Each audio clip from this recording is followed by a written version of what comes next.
In your morning medical news, the EPA plans to roll back limits on toxic forever chemicals in drinking water nationwide, including here in the Cooley region. We deal with that.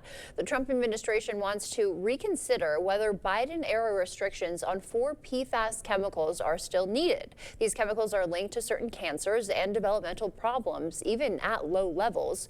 For now, limits on 2 common PFAS will remain, with water systems getting extended time to comply. Wisconsin lawmakers advancing a bill allowing pharmacists to prescribe birth control. The goal is to provide more health care options and reduce unplanned pregnancies. The bill now moves to the state Senate. The nose is one of the most sun-exposed parts of the body, therefore prone to skin cancer. But removing cancer there can be disfiguring. As Dr. Malika Marshall reports, surgeons have found a creative way to make these patients look as good as new.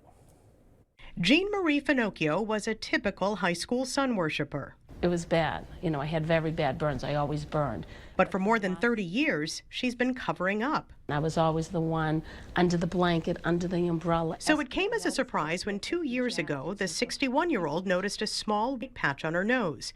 Basal cell carcinoma, the most common form of skin cancer. After 4 procedures to remove the cancer, she was left with a gaping hole.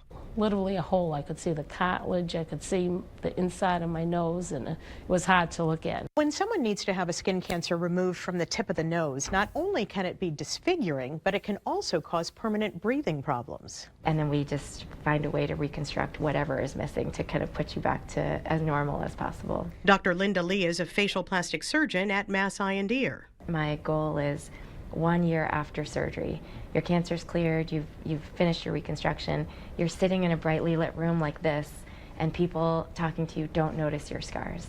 To achieve that, Dr. Lee borrows skin from the forehead and attaches it to the tip of the nose, where it remains for several weeks. At the beginning, you almost have a little hose giving your skin graft blood supply. And then after it's survived and it's happy, then you can take that little trunk of skin and just actually, in a second little surgery, we just throw it in the trash. I think at the beginning it is very scary because you look weird. In the end, patients usually are happy they went through it. Jean Marie sure is. She said there was practically no pain, and friends and family are amazed by the results. Amazing. They're like, I can't believe you had that. You grew a nose, is what they said, And most importantly, she's glad to be cancer-free.